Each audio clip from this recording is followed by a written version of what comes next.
go to the moon in this decade and do the other things, not because they are easy, but because they are hard. Because that goal will serve to organize and measure the best of our energies and skills. Because that challenge is one that we're willing to accept, one we are unwilling to postpone, and one we intend to win.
Welcome to the report from Iron Mountain. This report is something you would never believe unless you read it. But you also have to understand the mindset of the government that requested it. And that is one of the most important features of this video. The objective was to determine accurately and realistically the nature of the problems that would confront the United States if and when a condition of permanent peace should arrive. This is one of the key elements of the report, because we are to go under the Antichrist system, an era of supposed peace. And this is what this whole program was about. If and when a condition of permanent peace should arise, that means that peace in reality equals world socialism, as we will find out as we journey through this report. And they were to draft a program for dealing with this contingency. In other words, this is a planned situation.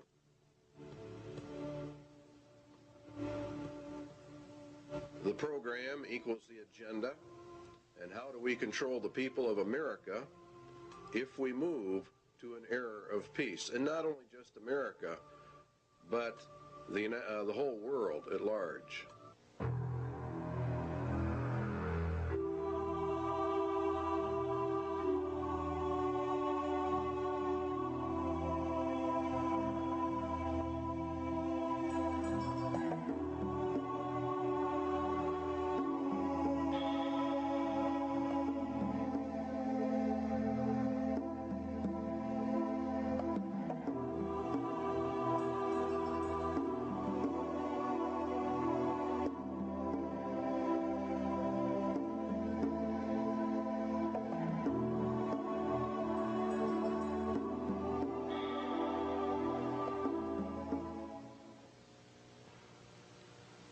In 1961, Public Law 87-297 was passed, paving the way for the United States to be merged with the United Nations.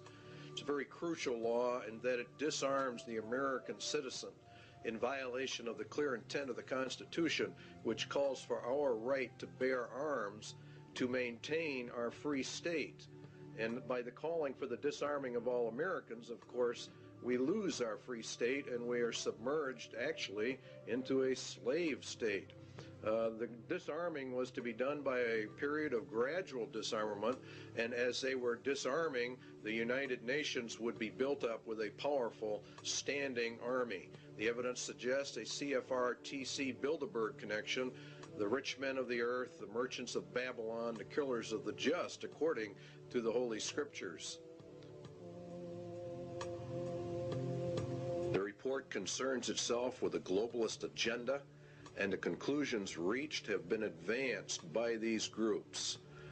Every one of the conclusions in the Iron Mountain report have been advanced by these groups: Committee of 300, the CFR, TC Bilderbergers, Royal Institute for International Affairs, Tavistock, your Club of Rome, United Nations. It goes on and on.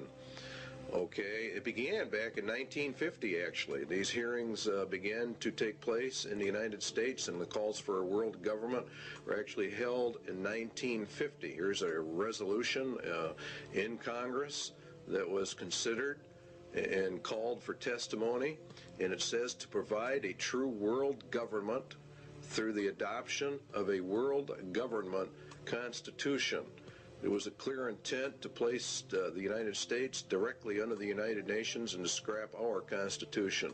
Universal peace is a prerequisite for the pursuit of that goal, and from the competitive anarchy of nation states, therefore the age of nations must end, and the era of humanity must begin. You will find there's a constant call for the merging of all humanity. Here's a resolution adopted in the United Nations. This is what it says: regulation, limitation, and balanced reduction of all armed forces and all armaments. The all armaments means your weapons that you have in your closet for your own defense. It includes handguns and rifles and all kinds of things. Here's your blueprint for world peace, which was issued also in 1961, concurrently as this move towards putting us under the United Nations. You'll find that as the United States and the Russian military are to be reduced, the UN is consistently brought up to a higher and higher position. The only thing we are left with are internal security forces. Under the Freedom from War, this is a packet issued by the federal government to go along with 87-297. This can only be achieved, the merging and disarmament, through the progressive strengthening of international institutions under the United Nations and by creating a United Nations peace force. See, they want to progressively strengthen the international institutions, all of which come under the United Nations. We are to lose our sovereignty. This can only be achieved through the progressive strengthening. By creating a United Nations peace, which really means police force, to enforce the peace. This is what Daniel said, and by peace the Antichrist shall destroy many.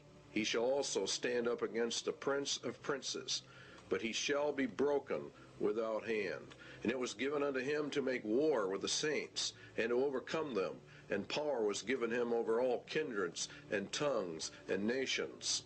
And all that dwell upon the earth shall worship him, whose names are not written in the book of life of the Lamb, slain from the foundation of the world. All right, back to the government report. The disbanding of all national armed forces and a prohibition of their reestablishment in any form whatsoever other than those required to preserve internal order and for contributions to a United Nations peace force. They are to bring the UN up to a point where no state would have the military power to challenge the progressively strengthened U.S. peace force, and all international disputes would be settled according to the agreed principles of international conduct. That's exactly what the Bible says. It was given unto him to make war with the saints and to overcome them, and power was given him over all kindreds, tongues, and nations. No one can make war with this final world entity. And if you will study your scriptures out, you will find that the United Nations fulfills every parameter listed for the Antichrist system. And Public Law 87-297 has been updated. There are numerous updates. You will, if you go search them out, Public Law 101-216, for example, has been updated. Here's another one. I have today signed H.R. 1495, the Arms Control and Disarmament Amendment Acts of 1989. It authorizes the fiscal appropriations to get this thing underway. Now, the problem with it is the Bill of Rights in Amendment 2, the right to bear arms, a well-regulated militia being necessary for the security of a free state, the right of the people to keep and bear arms shall not be infringed. In other words, in reality, you cannot infringe that right in any way, method, or manner. The only way a people can remain free is to hold in their power the weapons necessary to secure their free state. This amendment deals with the international security of the United States from its own government. In other words, this amendment was to secure the people's freedom from their own government, from an internal government takeover. This right is not there so that you can go hunting or for the other excuses made. It is there to prevent the government of the United States from becoming a dictatorship by treason. In other words, by betrayal of the Constitution of the United States. Now, in order to merge the United States into the United Nations requires a total betrayal of the Constitution, which guarantees you a free state through the right to bear arms. You see the connection? The United Nations, the communist, illuminist, Masonic world dictatorship. And there are no freedoms, hence they have to get the guns to eliminate the free state nation guarantee in our Constitution. The Iron Mountain Report, then, is a report in reality on how to circumvent the Constitution of the United States. And in reality, it's a document of treason. Of how the rich men of the earth are actually going to divert the attentions of the people away so that they can get this done. The guidelines given by the government for the Iron Mountain Report: 1, military-style objectivity; 2, avoidance of any value assumptions; and 3, the inclusion of all relevant data. And this is a very important part of this report, is the avoidance of all value assumptions. This is what makes it so absolutely cold and inhuman. It is to be amoral. It is as a computer is amoral. It deals in factual data. There is not any mercy. There's not any compassion. It doesn't deal in right or wrong or what is good or evil. It is a report on the handling of men, women, children, and babies on the basis of herd or animal management without regard to any moral considerations whatsoever. It reduces people to objects. It reduces all humans to non-entities with no rights of self-determination, with no rights granted by the Creator, and with absolutely no rights under a Constitution. The Constitution has been effectively canceled by Iron Mountain. Now again, you'll find these resolutions coming up in Congress all the time that want to strengthen the United Nations, to establish an international criminal court, SJ 32. These are bills before the Congress and the Senate. The implementation of Agenda 21 and other Earth Summit agreements, which is all United Nations. Reagan called for the World Army. Clinton has approved a UN Army. You're seeing it on TV all the time.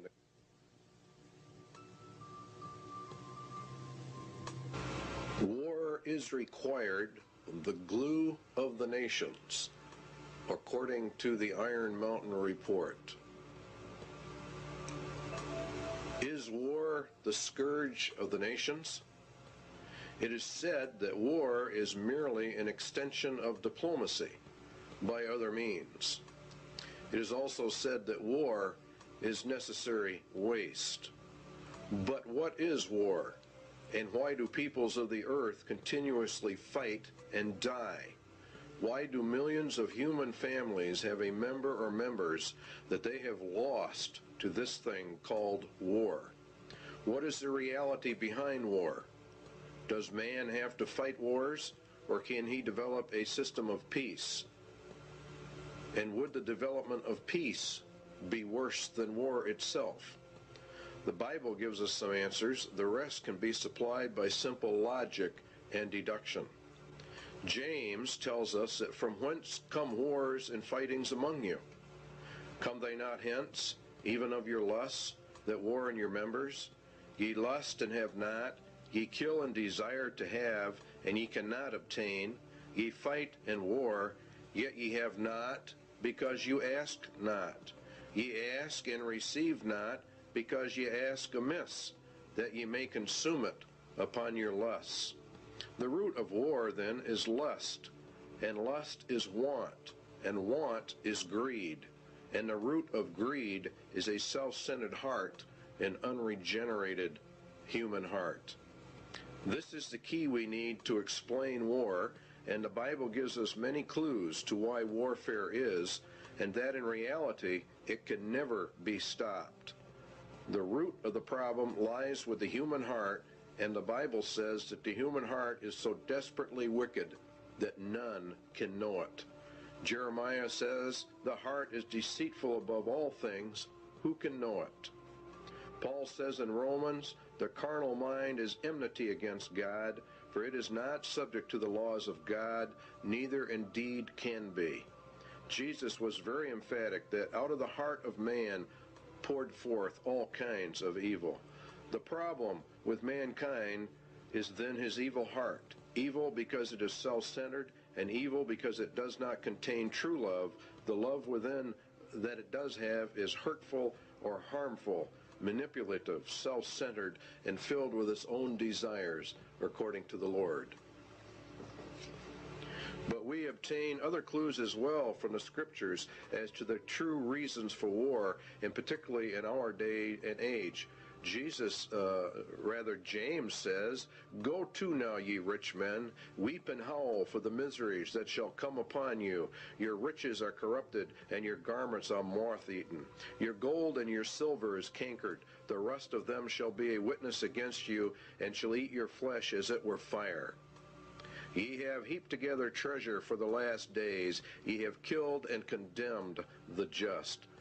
Now let's run a little logic. Lust is the center of war, lust is greed, and greed is from evil, self-centered hearts. The Bible also says that the love of money is the root of all evil, or the height of all greeds.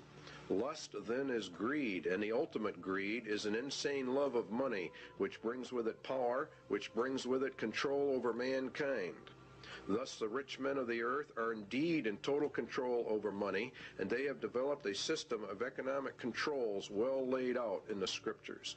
If the rich men of the earth gain control over the planet via their Babylonian economic system, then they are the ones who are only powerful enough and rich enough to wage war, and they are the only ones who can develop the war machines that you are looking at on your television screen.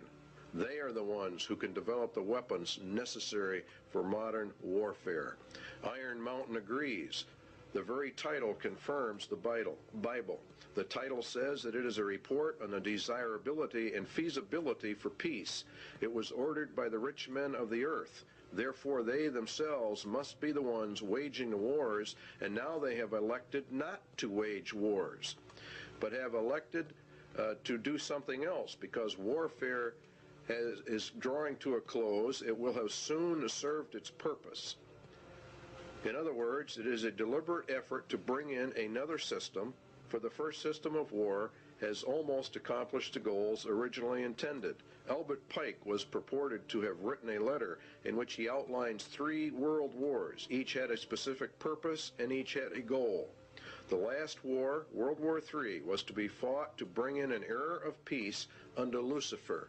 It was to be fought predominantly between the United States and the Soviet Union, and it would come in an era of seeming peace when it seemed like everything was fine, everything was great. The Bible says that the Antichrist is a man of peace. He rides a white horse and has no war machine. There are no arrows in his bow. He is to usher in a period of peace after great wars. Iron Mountain is about this era of peace. Iron Mountain is a report to aid Antichrist in his rise to power. It is in reality a report from hell.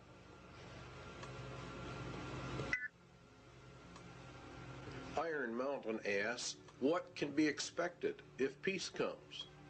What should we be prepared to do about it?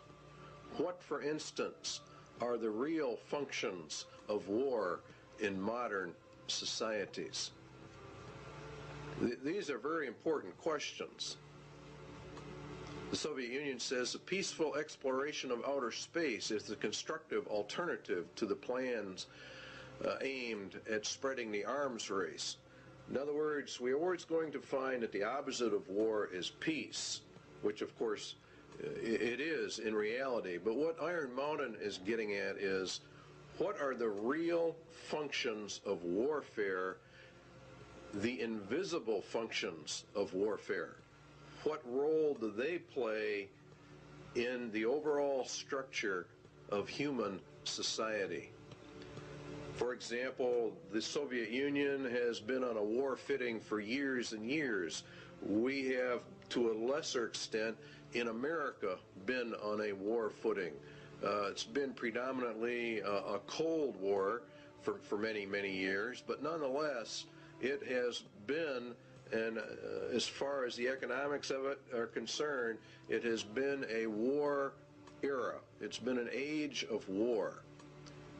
And what this report is asking about is, what about peace? It is surely no exaggeration to say that conditions of world peace would lead to changes in the social structure of the nations.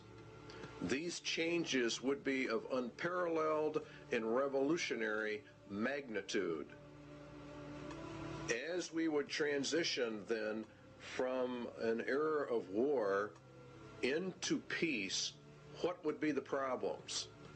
It is an incorrect assumption that war as an institution is subordinate to the social system it is believed to serve.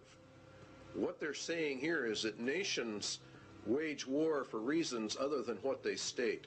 War itself is the basic social system within which others are secondary modes of organization, conflict, or conspire. In other words, war itself is the basic social system of mankind. And if we go to peace, we're going to have problems unless we understand that. It is the system which has governed most human societies on record today. Well, this is, of course, very true in our day and age. We have seen nothing but war, starting predominantly with World War I and coming forward. The Soviet Union has had tremendous expenditures in their military, and the United States has likewise. It's been, in reality, an arms race. We're going to find out there is a reason for it. The capacity of a nation to make war is the greatest social power it can exercise. War making, active or contemplated, is a matter of life and death, says Iron Mountain. The misconceptions of war: 1, to defend a military, or defend a nation rather, from military attack by another, or to deter such attack.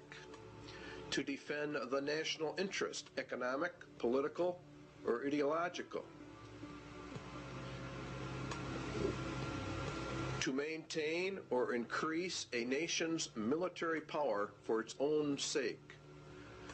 Now you see, these are the visible or more obvious reasons why a person would say, well, that's why we have war.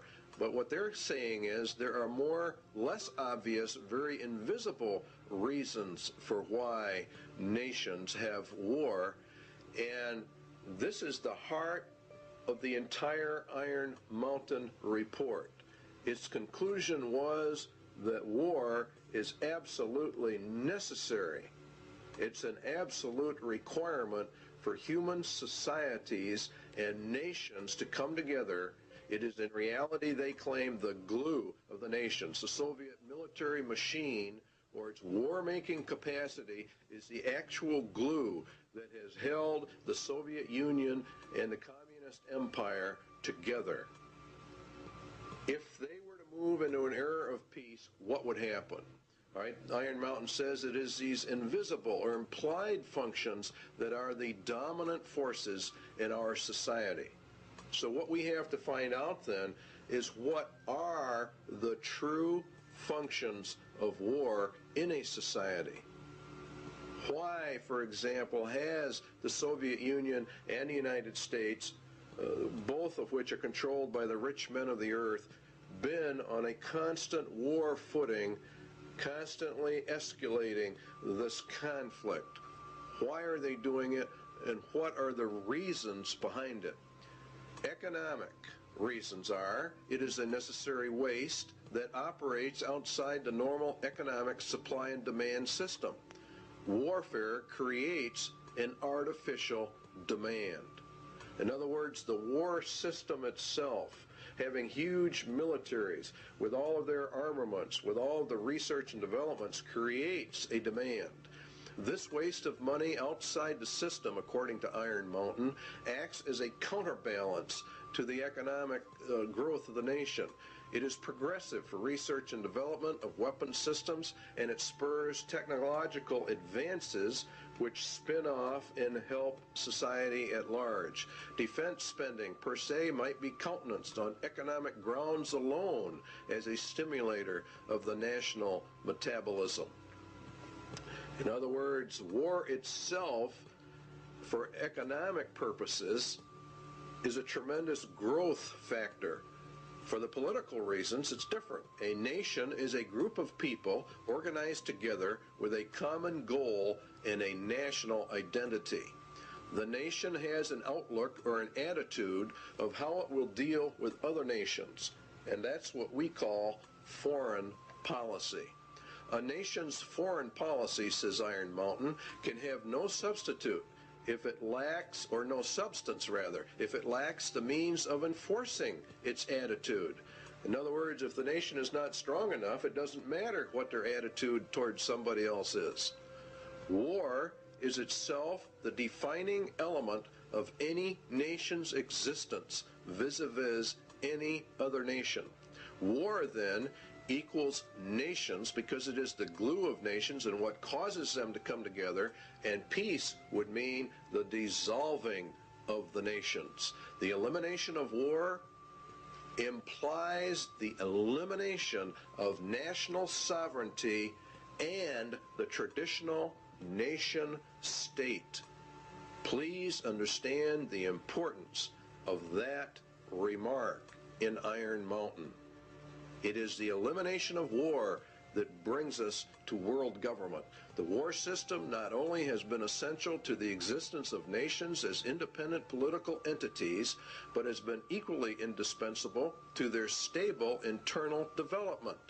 Without it, the war system, no government has ever been able to obtain its legitimacy, or in other words, we could say its right to rule its society. War is the basis of that claim to rule, and it is therefore the glue that holds a nation together, according to Iron Mountain. The possibility of war provides a sense of external necessity without which no government can remain in power. The organization of a society for the possibility of war is its principal political stabilizer. All right, in other words, for the Soviet Union, they said that the American people were the enemy, and that gave them the glue which held the Soviet Empire together, which rallied the people to make such sacrifices so that we could build up this huge war machine. The basic authority of the modern state over its people resides in its war powers. Now that's another very important statement. Therefore, a substitute for the war system must be found in order to control the people and provide stability and legitimacy of government if we go into an era of peace.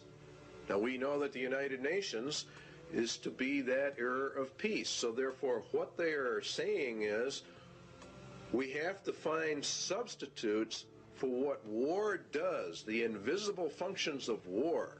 We have to find a substitute for that if we are going to go to peace. Obviously, if the war machine is discarded, new political machinery would be needed at once.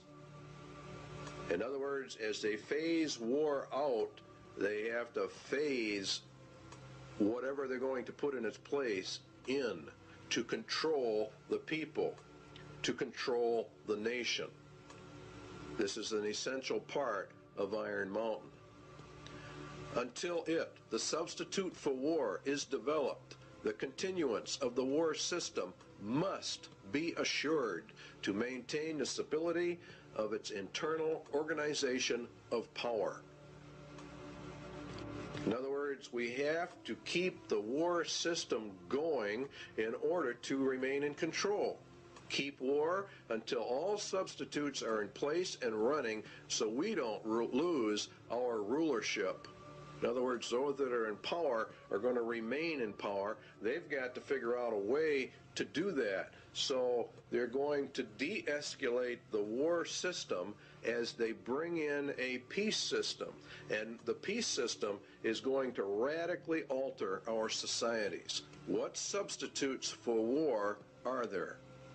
Well, it has to be a universal threat of equal magnitude as that of World War. The immediate loss of life and the immediate thought that blood is going to be shed. It has to be credible, and it must be accepted by the vast majority of the population of any given nation, or in reality, the whole world, if they're going to bring in global peace. Credibility, in fact, says Iron Mountain, lies at the heart of the problem of developing a political substitute for war.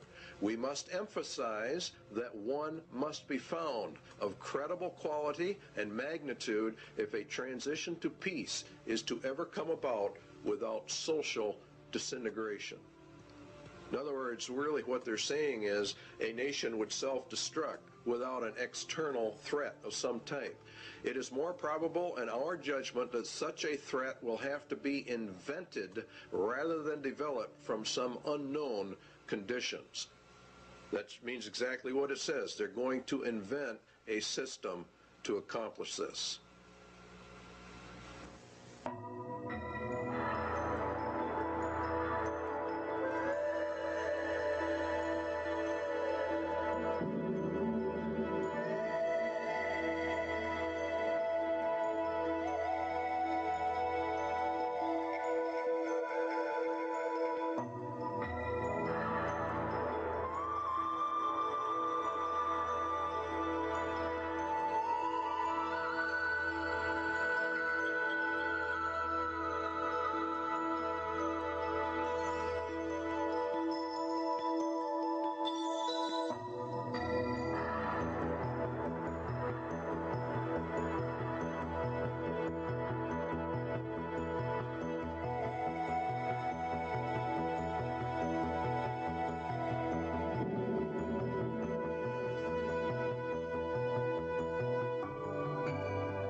An effective political substitute for war would require alternate enemies.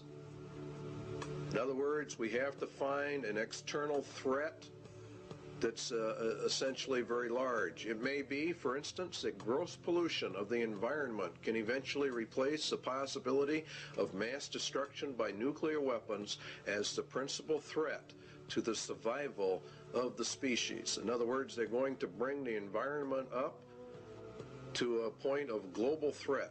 Poisoning of the air and of the principal sources of food and water supply is already well advanced, and at first glance would seem promising in this respect. It constitutes a threat that can be dealt with only through social organization and political power. But from present indications, it will be a generation to a generation and a half before environmental pollution will be sufficiently menacing on a global scale to offer a solution as a substitute for war. In other words, we replace the war threat with an environmental threat. Now you know why the environment is on the TVs and the media constantly. A generation is about 30 years, so it'd be about 1991 that this would be brought up to a global scale. It is true that the rate of pollution could be increased selectively for this purpose.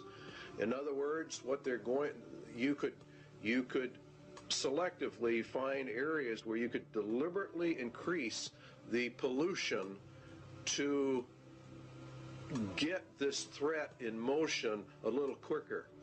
It is true that the rate of pollution could be increased selectively. In fact, the mere modification of existing programs for the deterrence of pollution could speed up the process enough to make the threat credible much sooner. In other words, let's have the governments drag their feet on pollution controls or the enforcement of pollution controls. And around the world, that's exactly what we have seen, a matter of foot dragging on the areas. One would then perhaps get the concept that this was all deliberate. Allow pollution to deliberately get worse until it can be manipulated by the controlled media into a world crisis. A global crisis has to be developed. Al Gore, Vice President, very timely book. Perhaps coincidentally, he wrote the book called Earth in the Balance, Ecology and the Human Spirit. It's a modern version of Iron Mountain in the ecological field. And in reality, it's quite an interesting book. You should go out and buy a copy of it. The world government organizations are pushing this climate crisis, Emergency Earth Rescue Administration. The people of the earth have a new common enemy, which requires an emergency worldwide campaign. You see, and we have to abandon our armaments to join in a common cause for survival. What did Iron Mountain say? It had to be a threat to the survival of the species.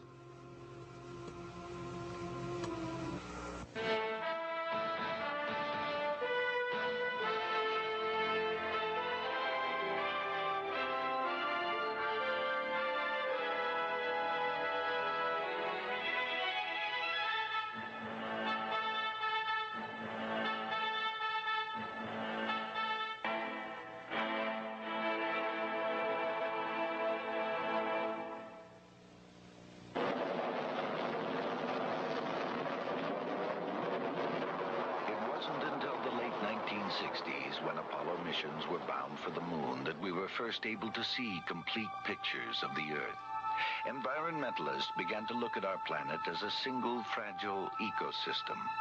Now we are intensely studying the thin halo of atmosphere that surrounds and protects Earth. It recycles the air we breathe, regulates climate, and acts as a protective barrier, filtering out much of the sun's harmful radiation. Last year, an international group of scientists proved that ozone, the key element in this filtering process, is being lost at an alarming rate over the South Pole. In fact, a sizable hole develops over this area each winter. Without ozone, the sun's harmful radiation will destroy life on Earth. A group of man-made compounds called chlorofluorocarbons, or CFCs, used as refrigerants, cleaning solvents, and in some plastic foams, are to blame for this environmental problem. They eventually make their way into the atmosphere and destroy ozone. According to Dr. Brian Toon of NASA's Ames Research Center, it is a global-scale environmental problem. This really marks the first time in the history of environmental science where human beings on one side of the planet have done something to the planet that has significantly affected it globally and on the far side of the planet from where the original pollution took place. Using the beautiful seaport town of Stavanger, Norway, as a base of operations, an international team of scientists assembled this year in an emergency effort to make a detailed study of the North Pole. Most of the work was performed aboard two NASA aircraft. This is the ER-2. For the mission, special wing pods are attached containing atmospheric chemistry analysis equipment and a host of other instruments. Typically, flights are made about 12 miles up, along the fringes of space, right into the layers of atmosphere directly affected by ozone loss. The ER-2's research partner is a modified DC-8.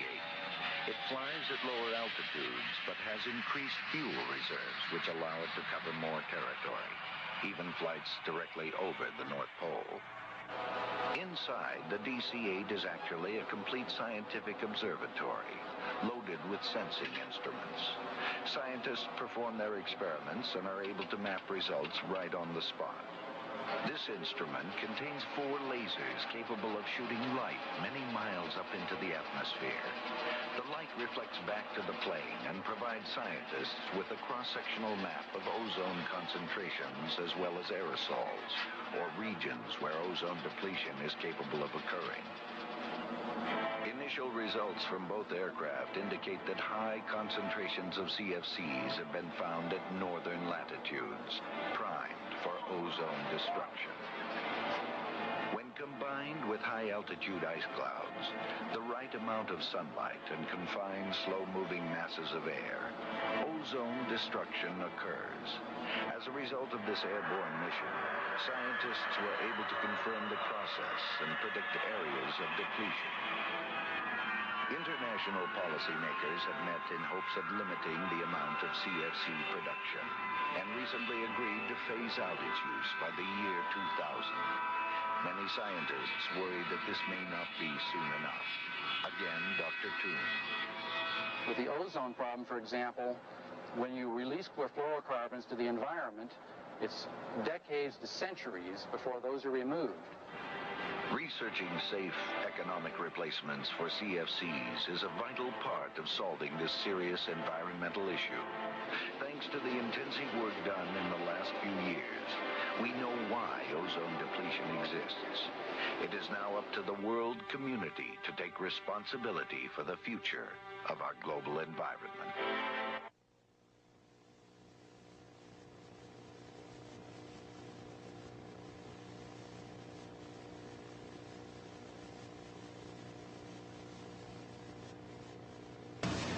Landsat satellites continue to orbit the Earth 14 times a day.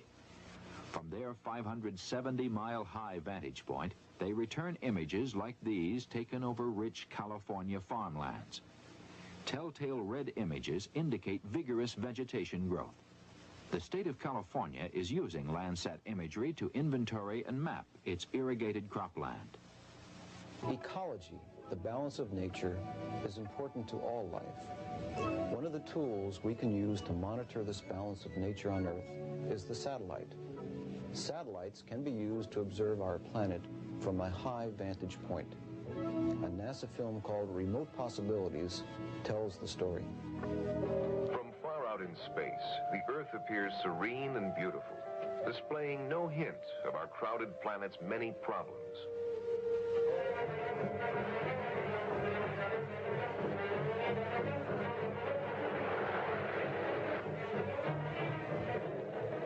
As we have used and changed our planet, we have become aware that in many ways we are exhausting it. Exhausting our food supplies, our sources of energy, our natural lands, exhausting the potential of even the once seemingly limitless oceans. Management of Earth resources is at a critical stage. It has never been more important that we understand the environmental relationships of our planet. Scientists are striving to apply the technology of the space age, the quest for more and better information about these complex relationships. In 1972, a new kind of satellite left the launch pad and rose to an altitude of 910 kilometers from Earth. There it settled in a circular orbit around the planet. This satellite, called Landsat, opened a new era of Earth resource management.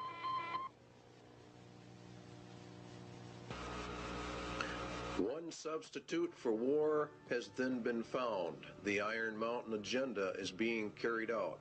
The objectives of the EcoScan? Well, the UN will end up with control over all the land, and ownership of the land will be held by the rich men. There is arising a crisis of worldwide proportions involving developed and developing countries alike, the crisis of the human environment. The process of compromise of national interests will, of course, have to take place. International economic security is inconceivable unless related not only to the world's environment, but also to the elimination of the threat to the world's environment. While the only major threat is private property ownership and private property rights, where people can do as they want. Let us also think about setting up within the framework of the United Nations a Center for Emergency Environmental Assistance. You can see how they're raising this thing up to an emergency status, an emergency level. And that's what Mikhail Gorbachev said in December 8, 1989, in a speech to the United Nations.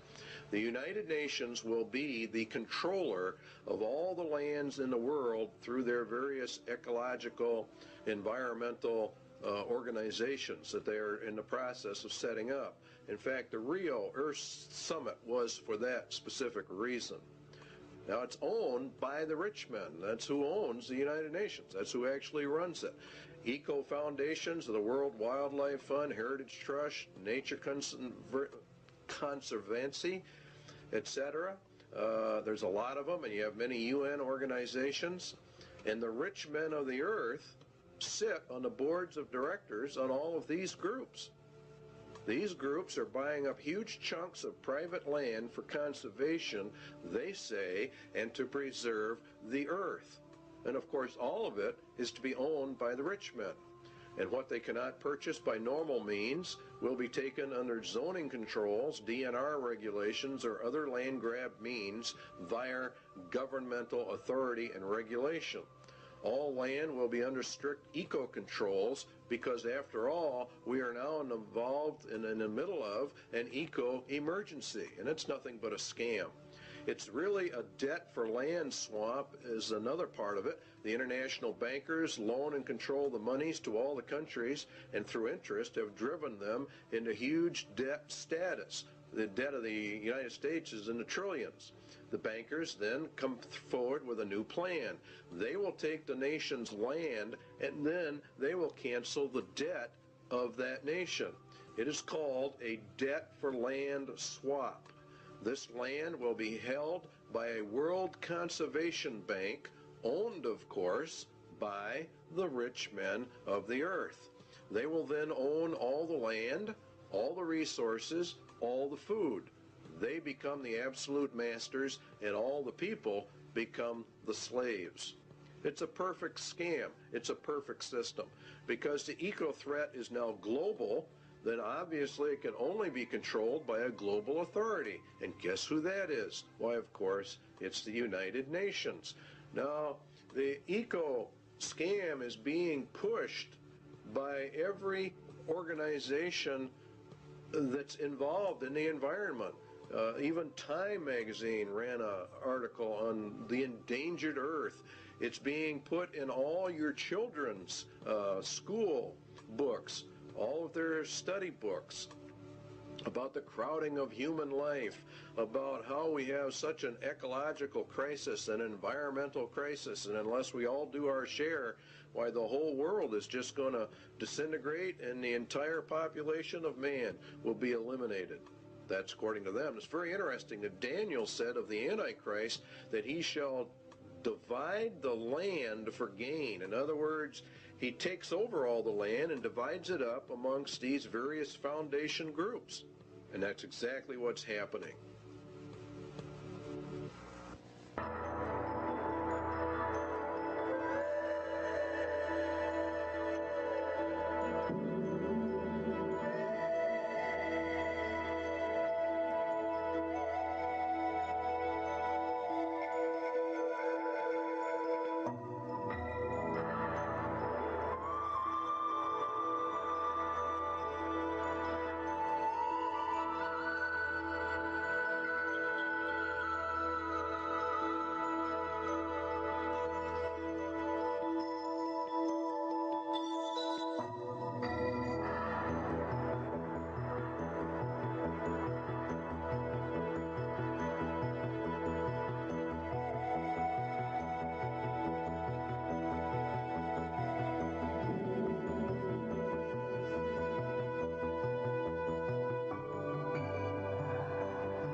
has been hotly argued that such a menace would offer the last best hope for peace by uniting mankind against the danger of destruction by creatures from other planets or from outer space.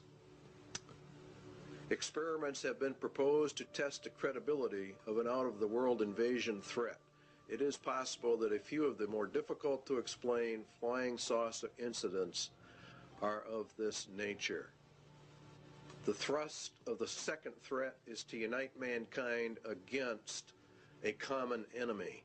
The escalation of the UFO mystery requires careful media control. The threat must also dovetail into the agenda for a one-world government. Everything that Iron Mountain proposes in all of their substitutes will lead into a one-world government. And that is the whole nature of it. There has been a tremendous amount of interest in UFO activity. Many, many books have been written about it. The average Christian, I believe, probably poo-poos the whole subject, but we believe here at CIA they're making a tragic mistake when they do that, because the Bible does mention some things that would tend to imply very strongly that UFOs are in fact real and will be a latter-day occurrence, just before the end and just before the return of Jesus Christ. As you can see, here's a book for Christians, UFO End Time Delusion. It is part of the grand delusion that God is going to cast down upon man for the rejection of Jesus Christ in the end. There have been many books written about the government's cover-up of the UFO experience, and that the United States government knows exactly what is going on, and we would agree with that from the viewpoint of the scriptures, that the people of the world, the governments of the world, the highest levels of the powers that be, know exactly what's going on when it comes to the UFO mystery. They do because their mind is controlled by Satan, and he is the author of all of this. It's part of the grand delusion in the end. And there was war in heaven. Michael and his angels fought against the dragon, and the dragon fought and his angels, and prevailed not. Neither was their place found any more in heaven. And the great dragon was cast out, that old serpent called the devil and Satan, which deceived the whole world. He was cast out into the earth, and his angels were cast out with him. Now Satan was cast down to earth, and we were to observe it from here. It would appear as though he came down from heaven. For as the days of Noah were before the flood, they were eating and drinking, marrying and giving in marriage, until the day that Noah entered the ark. Now Jesus said, so shall it also be. And the days of Noah were quite a few. He lived 950 years before and after the flood. He was there when men began to multiply on the face of the earth, and daughters were born unto them. And the sons of God saw the daughters of men that they were fair. Now, the book of Enoch gives us some information about that. It happened after the sons of men had multiplied in those days, that the daughters were born to them, elegant and beautiful.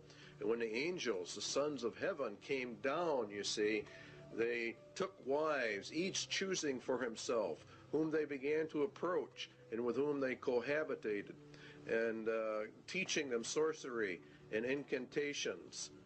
The whole situation is one where these were literal fallen angels that came down and mated with the daughters of men, and they produced a race of giants, according to the book of Enoch, and many ancient writings give this interpretation to the sons of God mystery of Genesis 6. And what is interesting is that they said they would return. Now the Spirit speaketh expressly that in the latter times some shall depart from the faith, giving heed to seducing spirits and the doctrines of demons. Now the word seducing comes from the word planos, which, if you do a word study, comes all the way back to where we get our word planet. Could it be that the interpretation is, in the latter times some shall depart from the faith, giving heed to impostors from other planets? That would be the most literal translation, and that is also exactly what is happening. These impostors are actually demons pretending to be from outer space. It is part of the grand delusion.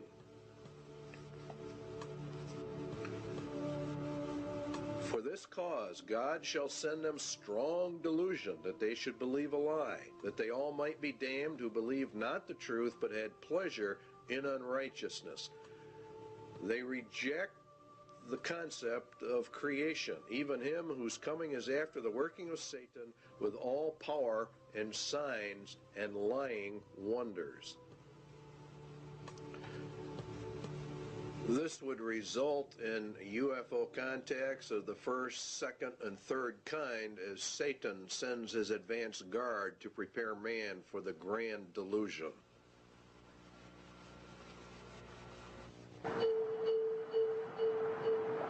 On the surface of an average planet, circling an ordinary yellow star, an advanced intelligence searches the skies for evidence of life.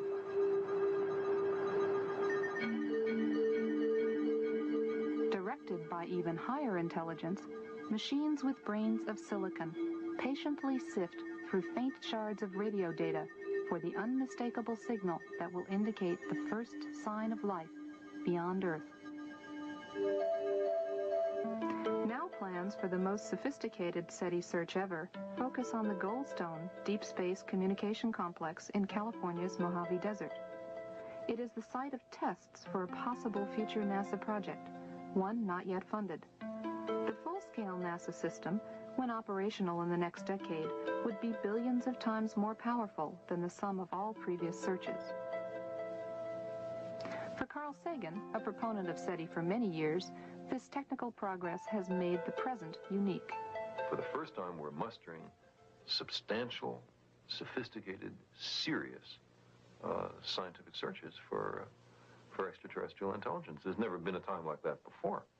So there is some chance that in the next few decades we will get a signal from some spectacularly distant, spectacularly exotic civilization, and everything on Earth will, as a consequence, change. That is possible.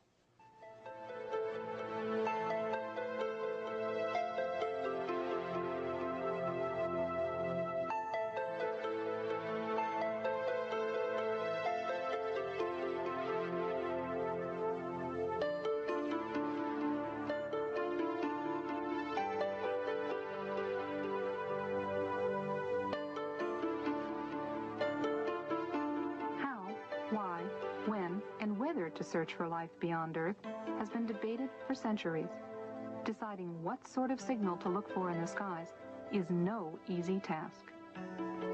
NASA's proposed search focuses on radio, a portion of the electromagnetic spectrum where nature produces the least interference for any intelligent signal. The plan is to use existing radio antennas and combine them with advanced computer hardware and software specifically designed for the task.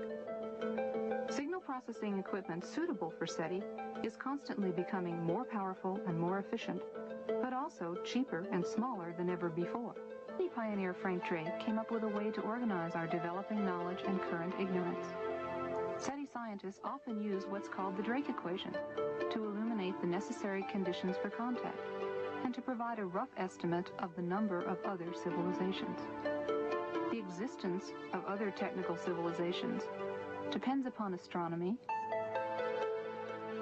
how planets form,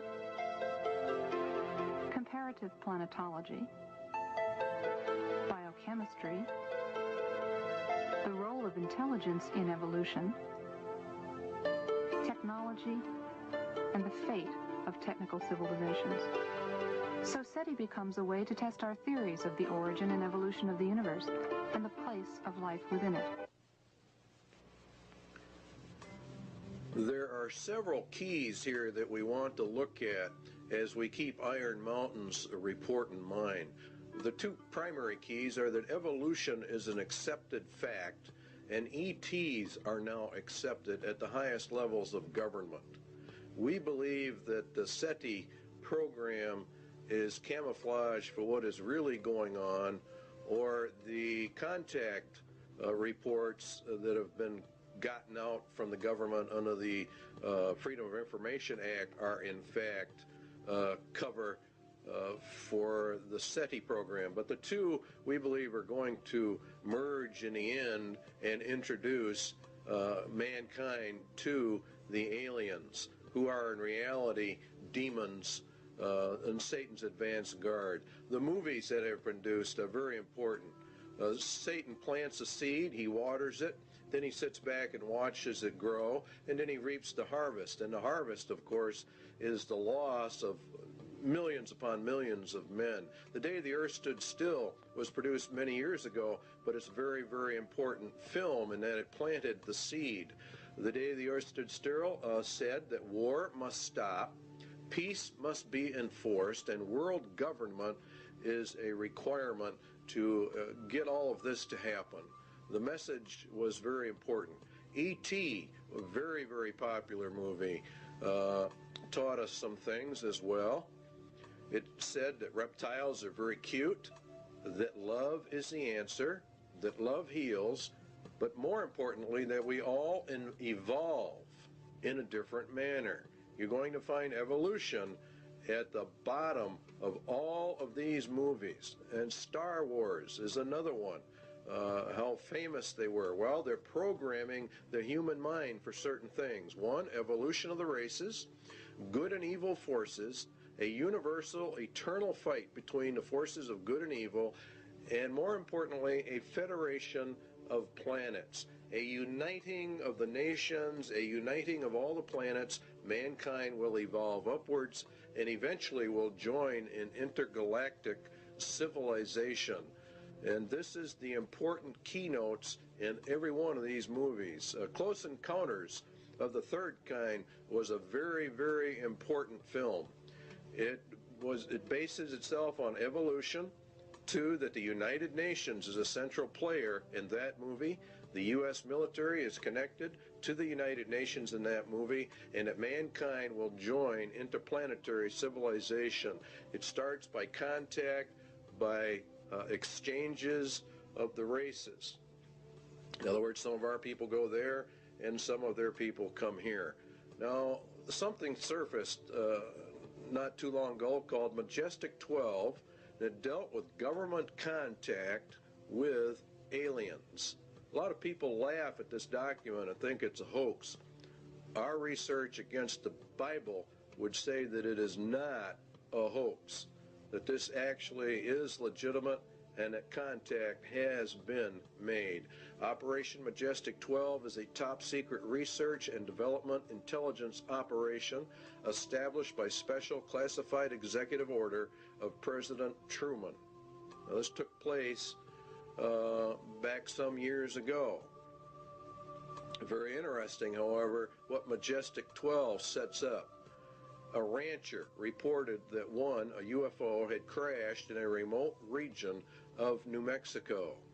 Now, you might have even seen this replayed on Unsolved Mysteries. They ran a series on this. A secret operation was begun to assure recovery of the wreckage of this object. Aerial reconnaissance discovered that 4 small human-like beings had ejected from the craft. All 4 were dead. News reporters were given the effective story that the object had been a weather balloon. They are discounting the UFOs to the public while they gather the evidence secretly. The biological and evolutionary, there's your key, processes responsible for their development has apparently been quite different from those in Homo sapiens. Evolution is then a proven fact insofar as the government is concerned. They have accepted evolution as an established fact. The aliens then did not evolve as we did. This is the very basis of the grand delusion. It's creation versus evolution. Evolution is essential for the grand delusion because men reject the creation of the world and people by Jesus Christ. So it's very important you understand that evolution is the keynote. The ultimate intentions of these visitors is completely unknown, the report said. But if you read the Bible, you will know they are demons, and you will know they are the advanced guard of Satan, and that they are setting up the world for its final ruin and taking of people into eternal hell. UFOs are real. There's no question about that they are real. The only question is what are they? And if you take the evidence of the scriptures, definitely we believe here at least that they are the sons of God returning just exactly as they said they would, all the occultic literature talks about this.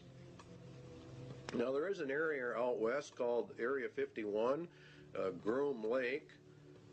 There's also Tonopah. There are several areas from which Project Red Light was developed. It's a top secret testing program for alien technology for defense purposes. This is very interesting that a lot of this stuff is being leaked right at this moment as we get into this. A congressman said, I have no comment as to what is going on in Area 51. That was Congressman Harry Reid, and he went out there to visit the area because the Air Force had made a land grab, and he went out there on behalf of his constituents to find out why.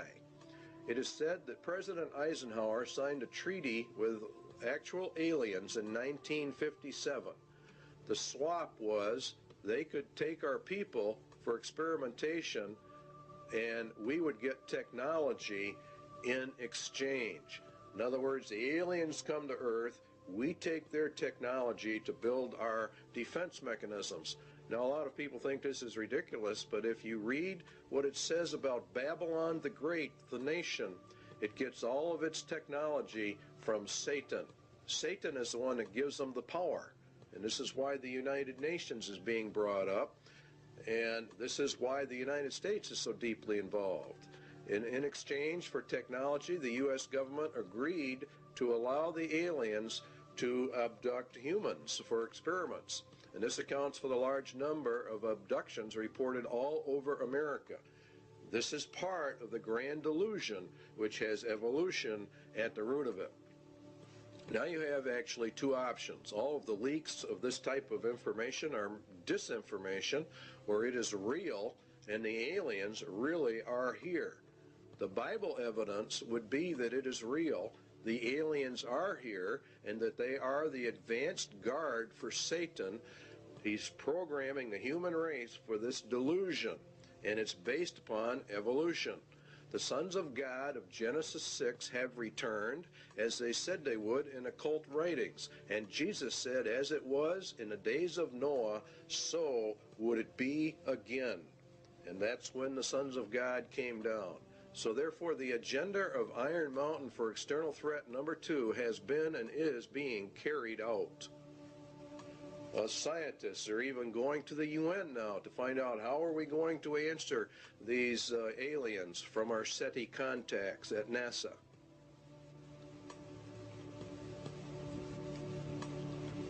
They believe the UN should do all of this. And so you see it elevates the United Nations to power.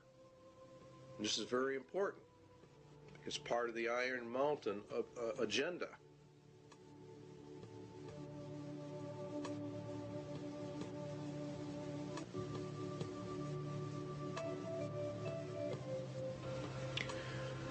It might be argued that a well-armed international police force operating under the authority of such a supernatural court could well serve this purpose. In other words, they're going to set up another threat. This is threat number 3, actually, an omnipresent, virtually omnipotent political or police force.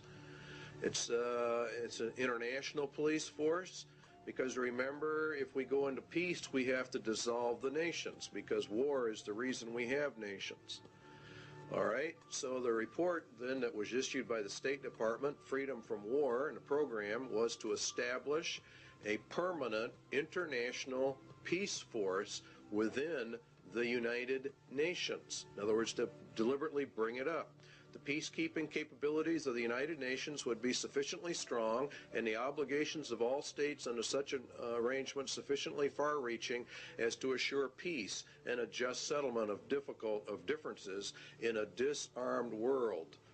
They're going to use the United Nations to keep the peace. In other words, a world government, which is exactly what Daniel talked about and Jesus talked about, and it is very deadly. During stage 2, states will develop further the peacekeeping processes of the United Nations to the end that the United Nations can effectively suppress any threat or use of force by anyone, and that would include the American people.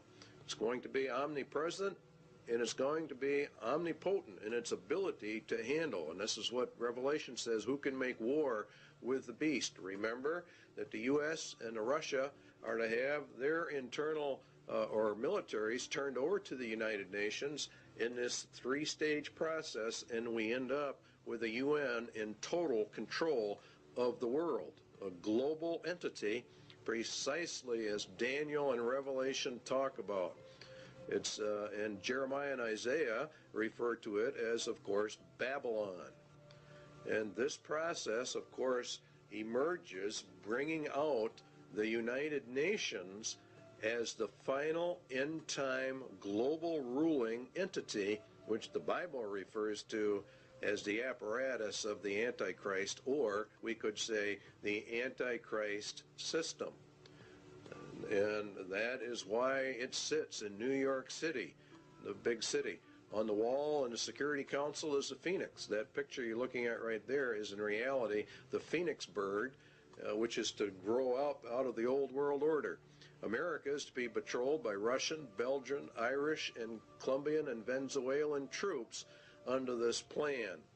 UN troops are already on U.S. soil, and it won't be very long before these sites that you're seeing right here are going to be very commonplace in the United States. And if the American citizens resist, they are simply going to be liquidated according to the Bible. This power will come to pass. They've laid their plans well, and God has ordained it and allowed it, and is allowing it to happen. And so it's, in reality, here in America, it's a judgment against the United States. There are many books written about a United Nations peace force, so this is not anything we're making up. They come in under the UN Charter. And the last part of it, this principle of non-interfering in a nation shall not prejudice the application of enforcement measures under Chapter 7. In other words, the United Nations claims that it doesn't really want to get involved in internal national affairs, but the opposite is in reality the truth. Chapter 7 deals with action with respect to threats of the peace, breaches of the peace, or acts of aggression. And it's the Security Council itself that determines the existence of a threat, breach, or act of aggression. And it can even walk in under the threat, or it's a possibility that we might have problems. And they determine the existence of any threat to the peace. So they can come in, if they choose to, on very fragile grounds, which is exactly what they did in Somalia. Should the Security Council consider that measures provided in 41, which are more economic, I don't know exactly what word to use, but sanctions, I guess, is the best word to cover it. If that doesn't work, if economic sanctions do not work, then they can resort to military powers. And they can use whatever they have to maintain or restore international peace. Now, Psalm 2 says that the kings of the earth set themselves, and the rulers take counsel together against the Lord and against his anointed. Where do the rulers of the world meet? They meet at the United Nations, and this is where they take their counsel together. And the United Nations is, according to the Bible, anti-Christ, anti-God to its very core. It is, in fact, the substitute for God and Christ on planet Earth. They intend to take it for themselves. The fourth beast shall be the fourth kingdom upon earth, which shall be diverse from all kingdoms, and shall devour the whole earth, and shall tread it down, and shall break it in pieces. And the 10 horns out of this kingdom are 10 kings. Now, it's a diverse kingdom. The United Nations is not a kingdom, and it's not a nation. It exists solely by treaty power, by an arrangement of nations itself. Excuse me.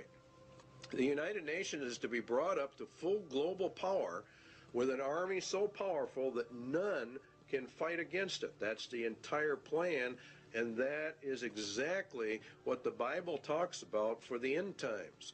It will also break into pieces the entire world, and that's done under Article 52, which deals with regionalism, which is in fact breaking the world into pieces. And this is how they do it. They actually subdivide the world into 10 regions. That came out of the Club of Rome, and here are the regions on the TV screen. Region 1, of course, is North America, and it's Region 1 by virtue of the fact that North America, and particularly the United States, is the primary power behind the United Nations, enabling this to happen. The United States itself is broken down into 10 federal regions. We have global regions, and now we have national regions. And in our country, they are simply called federal regions. And we're moving, in effect, from elected officials to appointed officials to non-elected bureaucrats who are appointed. Now, each region has different states in it, and the number of states varies with each particular region. Then each state is subdivided up into its particular regions. Many times it falls along county lines, many times it doesn't. Overlapping all of it is, of course, grids that keep getting smaller and smaller, which is the reason why thousands or millions, actually, of Americans are getting address changes. They're going under the United Nations grid system, which divides the world into tiny pieces, which is exactly what Daniel said. They can get it right down to your house number. In fact, they can get it down to about 10 square yards of turf.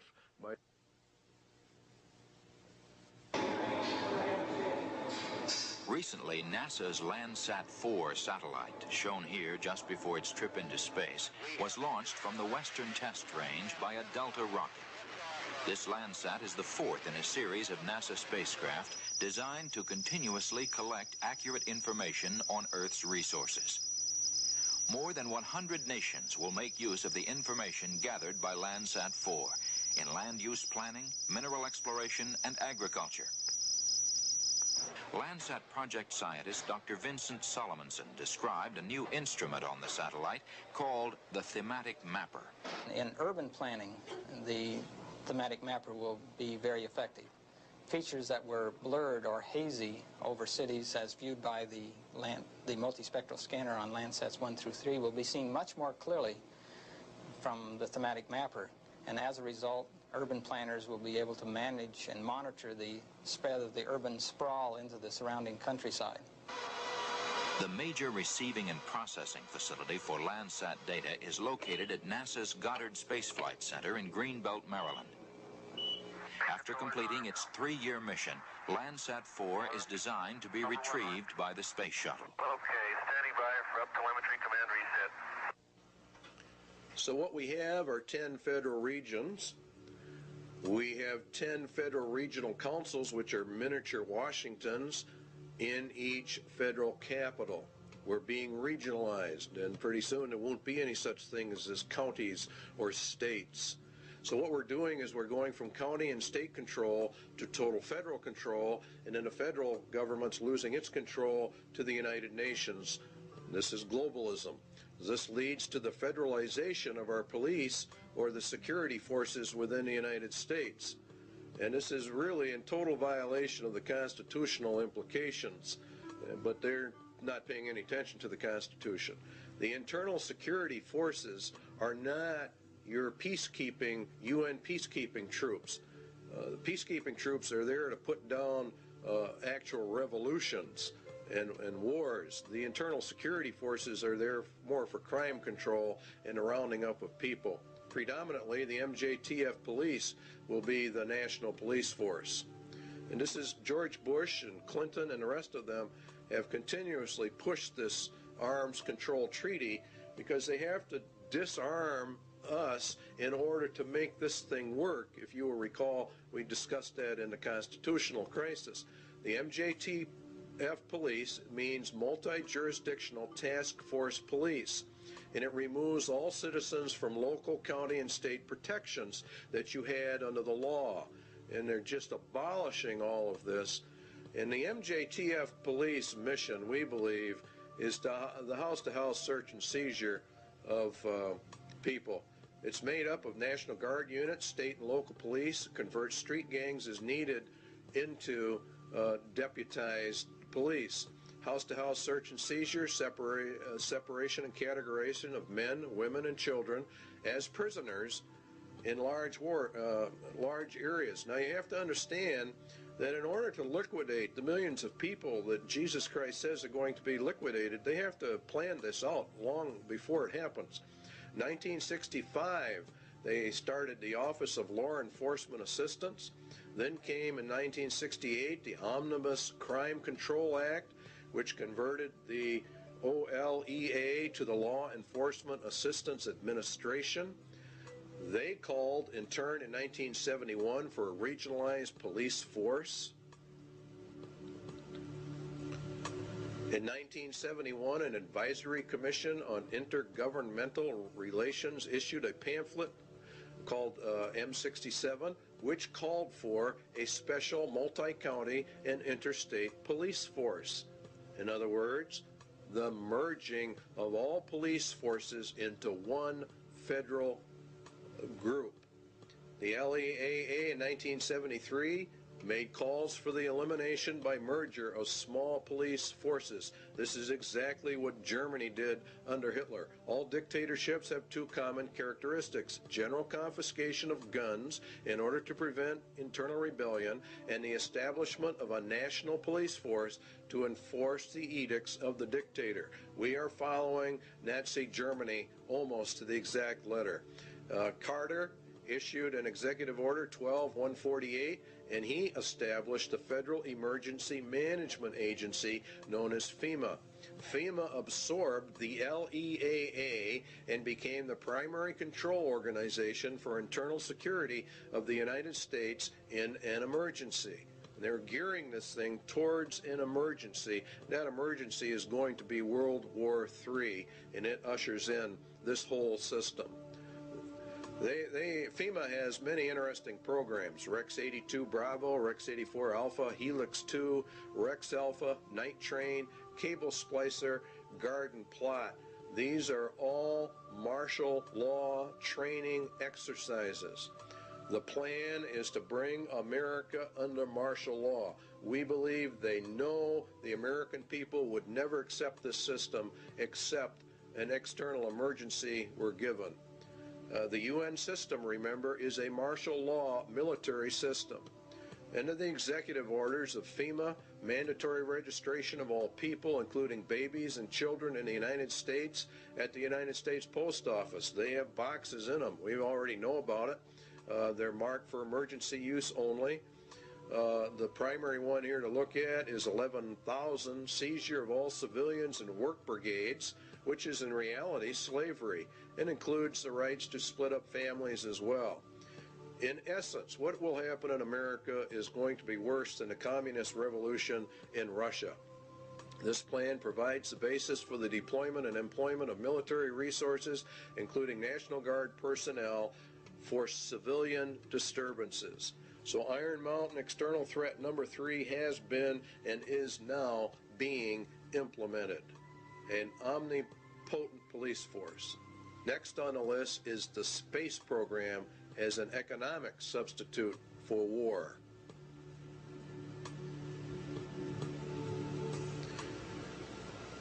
It is the development of a long-range sequence of space research projects with largely unattainable goals.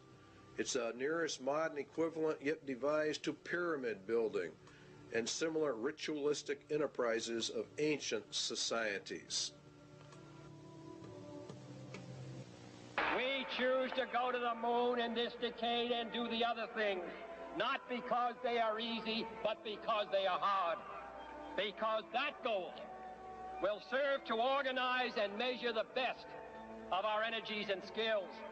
Because that challenge is one that we're willing to accept, one we are unwilling to postpone, and one we intend to win, and the others too.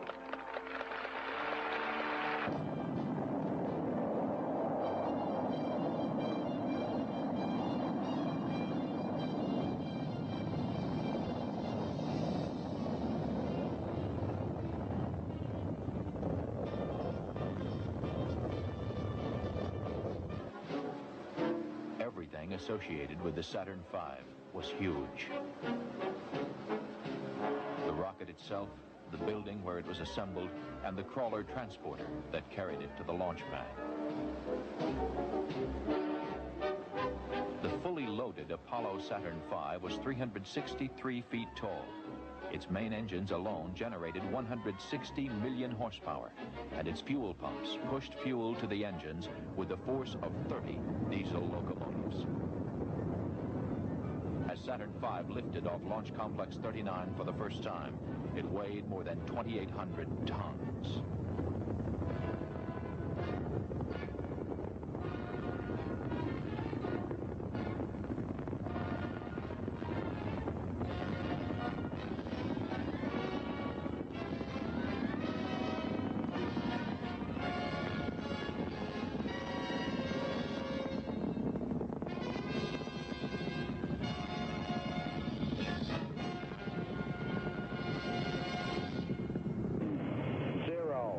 Engine running.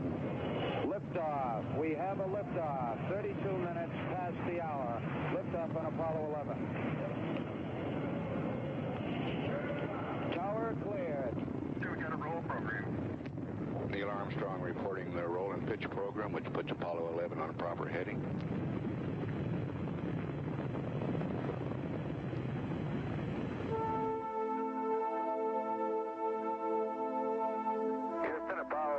Calling you on the high gain. How do you read, over? Roger, loud and clear on the high gain. Eagle, you're looking great. Coming up 9 minutes.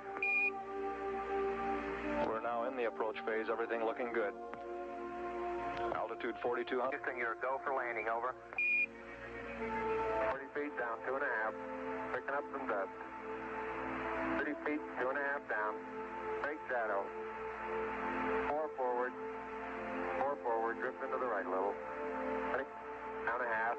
30 seconds forward, just. Good. Right.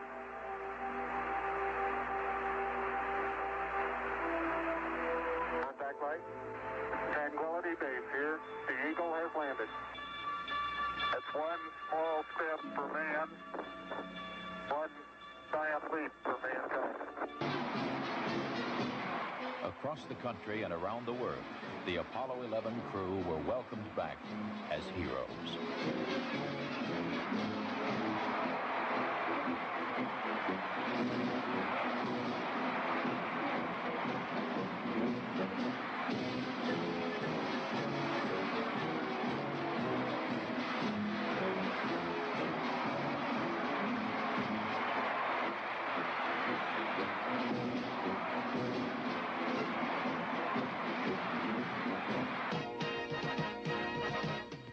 Before Project Apollo ended, 6 additional flights to the moon were made, and all but one were highly successful.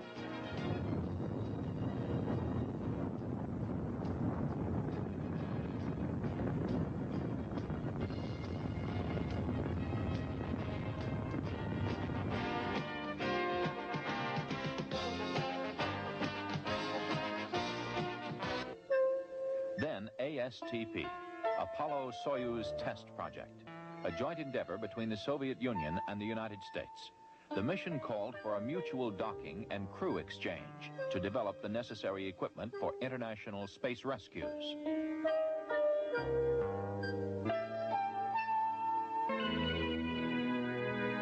We looked back at planet Earth with Landsat remote sensing satellites. Crops, forests, pollution, all can be photographed in great detail to help us better manage our Earth's resources.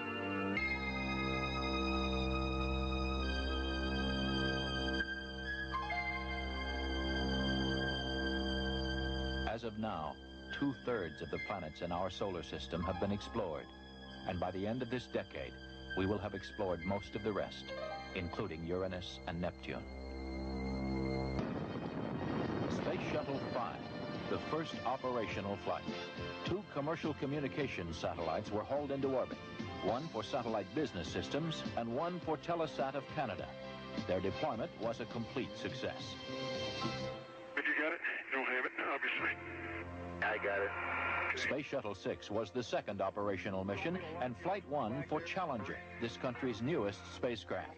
After launching a 5,000-pound tracking and data relay satellite from the payload bay, mission specialist astronauts Story Musgrave and Donald Peterson became the first Americans in 9 years to walk in space. Practice needed for satellite repair work. Due for my massive article. Historically, the space program has proceeded in a building block fashion. And toward that end, NASA has begun looking at the next logical step, a possible future space station, a permanent presence in space. The station would serve as a scientific and technological laboratory, as well as an operations base from which satellites could be serviced and large structures assembled. One of the highest priorities is to develop a clear understanding of a station's proper role in the total space program, so that if and when it is proposed for development, the station will be a truly significant national asset, one that would ensure continued American preeminence in space. The space program in general and the shuttle program in particular have gone a long way to help our country recapture its spirit of vitality and confidence. The pioneer spirit still flourishes in America. In the future, as in the past, our freedom, independence, and national well-being will be tied to new achievements, new discoveries, and pushing back new frontiers. We must look aggressively to the future by demonstrating the potential of the shuttle and establishing a more permanent presence in space.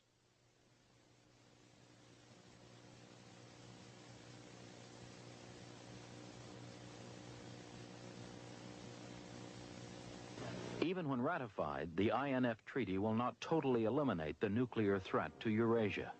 The vast nuclear arsenal possessed by the USSR and the variety of delivery systems available still present a significant threat. The organization of fail-safe inspection machinery could well be ritualized in a manner similar to that of established military processes. Inspection teams might be very like armies, and their technical equipment might be very like weapons. Inflating the inspection budget. In other words, what they want to do is they want to expand this. So what do we have? The INF Treaty, where it says inspection machinery could well be ritualized, according to Iron Mountain. Inspection teams might be very like very armies. And that's exactly what has happened. We have a great ritual of disarmament. It's very interesting what you find when you start digging into the INF treaty hearings. Limited test ban. Let's take a look at all the treaties. Limited test ban, 1963. Non-proliferation, 1968. The ABM Treaty, 1972. The SALT I, the SALT II, the IMF Treaty. Very long, drawn-out process. And this is exactly what Iron Mountain recommended be done. It is one of the most important elements of the INF Treaty is the President establishes in this area operating on-site inspection. One layer of the regime, it says on the last sentence, builds upon another. And the whole thing becomes elongated, and it actually becomes a monster in and of itself. The data exchanges required are really immense, and so it requires an elaborate governmental system in order to accommodate all of this. And so Iron Mountain recommendation number 2 has definitely been implemented. The second one is the universal health care was a recommendation of Iron Mountain. Universal health care for all. It's an economic substitute for the war economy. It's very interesting how all of this works. Health. Drastic expansion of medical research, education, and training facilities, hospital and clinic construction, the general objective of complete government guaranteed health care for all. That's exactly what Clinton has introduced to the American people. He announced a universal health care and mandatory insurance program. And so they're putting everything in place exactly as Iron Mountain told them to do. It's universal, and you cannot exempt yourself from it, and it is causing a lot of trouble around the nation. But the arguments are not going to be on that basis. What is going to happen is we're going to be issued eventually a global identification card, and that is the purpose of this whole thing. The medical card has only one purpose. That's to get the foot in the door for the MARC system. Iron Mountain's third recommendation is being implemented. Iron Mountain Economic Substitute number 4, a new educational system to bring in globalism under the United Nations, UNESCO, Congressional Record, the Great Conspiracy to Destroy the United States, Education for Freedom and World Understanding. You see, all of this is designed to bring us into a world system, a global system, under the control of the United Nations. The second manifesto of the U.S. Office of Education, the implementation of the program of surrender through education. In other words, they destroy Americans' national pride and put us under the United Nations. And the NEA is leading in this. They even say it themselves, teaching about globalism and the world system. They say enduring peace cannot be attained until the nation states surrender to a world organization. This is found out during the Reese Committee hearings in Congress. Putting the evidence together, we conclude the NEA has been an important element in the tax-exempt world to indoctrinate American youth with internationalism, which is synonymous with a lot of communist, illuminist, whatever you want to call it. The Iron Mountain agenda is being carried out. Outcome-based education, the developing of leaders for restructuring the schools, change agents. Parents are beginning to get upset, but they are not putting it together. American 2000, a national strategy to change every nation, every family. Everything is going down exactly as Iron Mountain said it should. Global education is nothing more than a promotion of the United Nations and to destroy the Constitution of the United States, to bring us out from the Constitution and to merge us into the UN. That's what they're going to do. To improve learning and teaching by providing a national framework for educational reform, to promote research, consensus building, and systematic changes needed to ensure, you see, everything has to be changed. Guess where the changes all lead to? And guess who's behind it?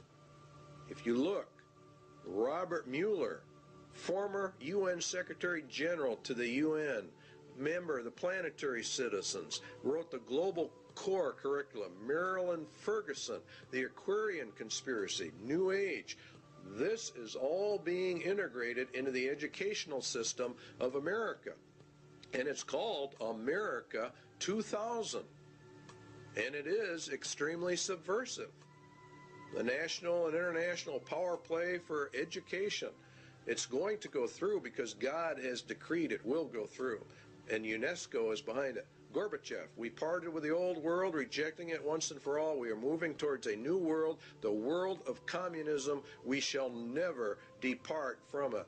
Books are on the market explaining all of this. We don't have time in this video to get into it, but Iron Mountain Recommendation 4 is being implemented. Iron Mountain Sociological Substitute for War, Slavery.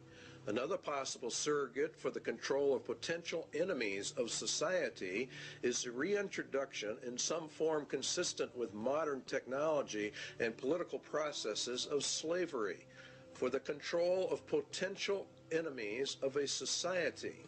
Anyone that does not agree with the New World Order is an enemy of society and is therefore subject to slavery. Detention centers and concentration camps, work camps, are associated with forced labor, which is in reality slavery. Seizure under the executive orders of all civilians in work brigades, that's forced labor, that's slavery, which includes the rights to split up families. There are concentration camps, detention centers all over the United States set up under FEMA, under Rex 84, and there are presently, to the last count we had, 130 such facilities in the United States of America. In Arizona, you'll see, for example, some there. We've got one here in Wisconsin, concentration camps for U.S. citizens, the MJTF police to conduct house and house search and seizure and separation and categorization of men, women, and children and babies, categorization and transfer to detention facilities and the running of detention facilities. Iron Mountain Slavery recommendation number 2 is mandatory service, a form of universal service, turned to some variant form of the Peace Corps or the Job Corps. It is entirely possible that the development of a sophisticated form of slavery may be an absolute prerequisite for social control in a world of peace. Now, this is just incredible when you really stop and look at what they're actually saying in relationship to biblical prophecies. Remember, Jesus said they're going to round you up and kill you. President Clinton has authorized boot camps for young offenders. Is this the beginning of a larger scale for social reorientation like the communists do? America 2000, the national plan that's going into our schools, requires mandatory community service. There are calls going out all the time. Bush and Clinton have called for mandatory community service for all youth, up to, say, 2 years, mandatory service. You can serve in the service or some other place, but you are going to serve. So the substitute for war is being implemented. Iron Mountain Sociological Substitute for War number 2 is called blood games. Game theorists have suggested in other contexts the development of blood games for the effective control of individual aggressive impulses. More realistically, such a ritual might be socialized in the manner of the Spanish Inquisition and the less formal witch trials of other periods for the purposes of social purification, state security, or other rationale both acceptable and credible to post-war societies. Inquisitions, witch trials for the purpose of social purification, state security, which is the key one. Such a ritual might be socialized. In other words, they make it into a big social event like the Inquisitions were. We saw part of that beginning to unravel when we watched the Branch Davidian invasion and subsequent massacre of David Koresh and his group. A lot went down at Waco that very few Christians understand. David Koresh, the Branch Davidians, were demonized by the national media. First of all, they were tried, judged, and executed in a social ritual in total violation of every right guaranteed under state and federal constitutions. The Waco massacre followed all points of ritualized killing. They were a cult. It was for social purification, and therefore they deserved what they got. Their compound was raided by federal assault groups when in fact there was no evidence of any crime having been committed.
Yesterday's action ended in a horrible human tragedy. Mr. Koresh's response to the demands for his surrender by federal agents was to destroy himself and murder the children who were his captives, as well as all the other people who were there who did not survive. He killed those he controlled, and he bears ultimate responsibility for the carnage that ensued.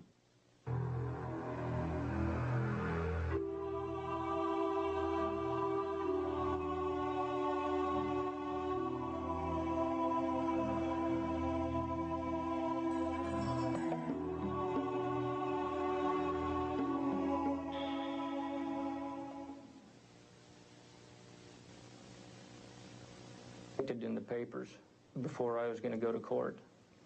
They called me the white supremacist and all that.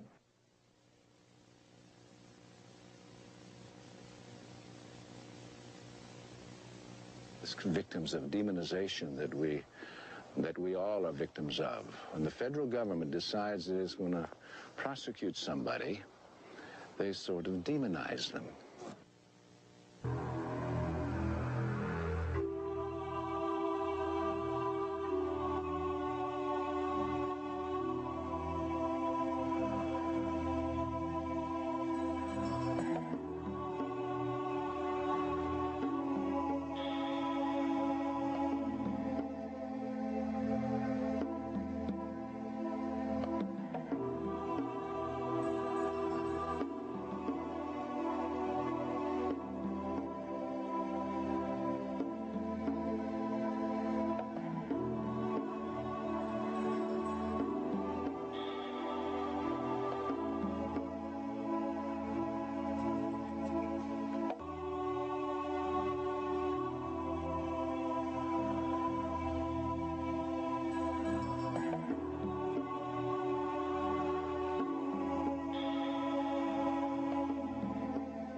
To ring out. Well, do you want to give your federal agents that leeway to just say when they kill American citizens that things just went wrong? We just have a mother here dead, we have a little boy dead, and that just things went wrong.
Weaver trial, it was admitted by federal agents that they had been ordered to kill the Weavers regardless of any threat family members posed to government personnel. Now, I want you to think about how serious that is. What was the charge against Vicki Weaver? What crime against the state had she committed that warranted her execution by the federal government? Indeed, she was not charged with any crime whatsoever, yet the U.S. government ordered her shot on sight, a virtual killing. It was murder in the first degree. It is cold-blooded, ritualistic, social purification because the Weavers held a viewpoint not politically correct. The Weaver case, along with the Branch Davidians, proves we are in the middle of the final battle for the Constitution of the United States. There are many, many enemies within America that want to get rid of our Constitution and destroy our rights. The war has now shifted from a paper and legal war to an overt shooting war, and we feel it's going to get far worse. They came against this thing to see what the reaction of the American people would be, and they found out that the American people cheered them on. So we are ready for a complete takeover. Spotlight put out a small publication on FEMA in case of emergency. Executive orders, Blueprint for Dictatorship, also is one of their publications. Now, an executive order is issued by the President of the United States. It does not go through the Senate or the Congress. He merely issues it. It's put in a federal register, and within 30 days it has full effect of law, and nobody passes upon it. Now, that's fine, and he has some rights to do that, but not contrary to the Constitution of the United States. FEMA developed national security emergency plans for the regulation of immigration, nationals of enemy countries, plans to implement laws for the control of persons entering or leaving the United States, develop intergovernmental and interagency law enforcement plans and counterterrorism programs to interdict and respond to terrorism incidents in the United States that may result in a national security emergency. To interdict and respond to terrorism incidents in the United States. Now, this is a key that they're beginning to use. Under the new Crime Control Acts, particularly under the Crime Control Bill number 8, which is now before the Congress, a protester can be charged with terrorism. And this paves the way for the government to declare all those who oppose the New World Order as terrorists and therefore imprison them because you will be a political dissenter. To develop law enforcement plans to respond to civil disturbances. These people know perfectly well there's going to be major disturbance when this thing finally comes in. So they want all bases covered by law. So that's their rationale. They will legally be able to do this. You don't think it's going to happen. This is exactly the executive order issued by George Bush to quell the Los Angeles riots. L.A. went under martial law. Very few people understand what that means, but it means, in essence, that the Constitution in Los Angeles was totally suspended. And it says in there that units and members of the armed forces of the United States and federal law enforcement officers will be used to suppress the violence. In other words, they're federalizing everything, and that's what happens under martial law, and to restore law and orders. They can also call up members of the National Guard. That's a key point. They're militarizing the nation. They're putting it under military law. If Americans do not want the New World Order and they resist, America will go under immediate martial law rather than through the staged program into a martial law system, which is what the UN is. Also included to coordinate all federal agencies assisting in the suppression of violence and the administration of justice. Martial law suspends the Constitution of the United States. The UN is to be brought up to full power, and it will rule through martial law via a three-tier military martial law system. The first one we're going to actually look at is called FinCEN, and FinCEN, from the data we can get, it's not only a financial controlling sector, but it has to do with other things. Their equipment is black, and there are reports of a multitude of black helicopters all over the United States. We get calls on it virtually every day from someone who's just had them flying over the house. The FAA says that the black paint schemes are used on helicopters by the Drug Enforcement Agency and the U.S. Army Special Operations.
Here is a map of FinCEN locations in the United States, and these are confirmed, they claim.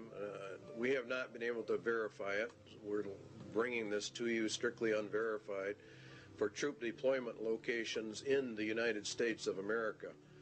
There's been a fairly consistent reporting in Montana of UN combat groups. They are in reality the top tier in the UN system, and entrance to the U.S. was by Presidential Executive Order 11-1190, signed by President Bush. And there are many battle group locations, and there are many multi-jurisdictional task force police, which are the third tier, or the lowest, on the UN police force. And it is in reality, from what we can gather, is the federalization of the police forces in America and putting them in reality under the United Nations command, which we go under. And that would be for the detention centers, concentration camps for dissenters are part of this overall system for the roundup of people. Now, one of the largest ones is in Alaska. The Alaskan camp is the biggest, being over 1 million acres, and it's located just outside of Fairbanks, according to reports, and is serviced by a spur line called the Alaskan Railroad. That's very interesting because under the emergency orders under FEMA, one of the railroads that gets activated and falls under their control is the Alaskan Railway. And so we're beginning to find out that all of this goes together. The Alaskan camp was purchased under a mental health bill, and of course you have to understand that they are using mental health as one of their primary methods of warfare. The Iron Mountain recommendations for an inquisition for social purification are also confirmed by the Lord Jesus Christ. Then shall they deliver you up to be afflicted, and shall kill you, and you shall be hated of all nations for my name's sake. This is predominantly a move against Christians and Jesus Christ. And he shall speak great words against the Most High, and shall wear out the saints of the Most High, and think to change times and laws. See, that's exactly what they're doing right now. They're changing all the laws. And it was given unto him to make war with the saints, and to overcome them, and power was given him over all kindreds, tongues, and nations. And in Revelation 17, and I saw the woman drunken with the blood of the saints, and the blood of the martyrs of Jesus. And this is actually, you're going to find out, has much to do with the United Nations. Iron Mountain substitute for war blood games has been, in effect, implemented and is being carried out. Ecological, considering the shortcomings of war as a mechanism of selective population control, it might appear that devising substitutes for this function should be comparatively simple. In other words, war kills off some people, and so now we have to have an ecological substitute for that function, and it really boils down to total population control. Current trends in warfare, the increased strategic bombing of civilians, and the greater military importance now attached to the destruction of sources of supply as opposed to purely military bases, strongly suggests that a truly qualitative improvement is in the making. In other words, as we phase down the war system, there's probably going to be one great last one in their plans to really reduce the world population. There is no question but that a universal requirement that procreation be limited to the products of artificial insemination would provide a fully adequate substitute control for the population. A universal requirement that procreation be limited to products. See how they treat people. Conception and embryonic growth taking place wholly under laboratory conditions would extend these controls to their logical conclusion. Now, total and complete control, this is what this means, of every human being born. They will be pre-selected genetically to be a slave to the rich men of the earth. This is the system they're setting up. They have an intermediate step, total control of conception with a variant of the pill via water supplies or certain essential foodstuffs. In other words, they intend to, when they bring in this new system, they will stop the growth of the population. They will put it into the food or the water supplies, and then they would offset it by a controlled substance so that it could be countermanded and the woman become pregnant. And they claim in Iron Mountain that it was already under investigation and under work back in 1961. So the interpretation is the mandatory mass sterilization of the human race with them in total control of all the antidotes for it. Excess population, Iron Mountain says, is war material.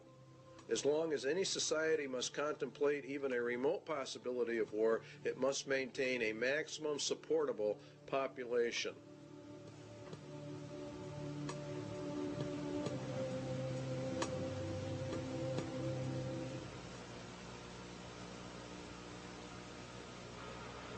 When the auditor finally gets his hands into the balance sheet. I suggest, therefore, that this be sold not through a democratic process. That would take too long and devour far too much of the funds to educate the cannon fodder, unfortunately, which populates the earth. We have to take almost an elitist program that we can see beyond our swollen bellies and look to the future in time frames and in results which are not easily understood or which can be, with intellectual honesty, be reduced down to some kind of simplistic definition.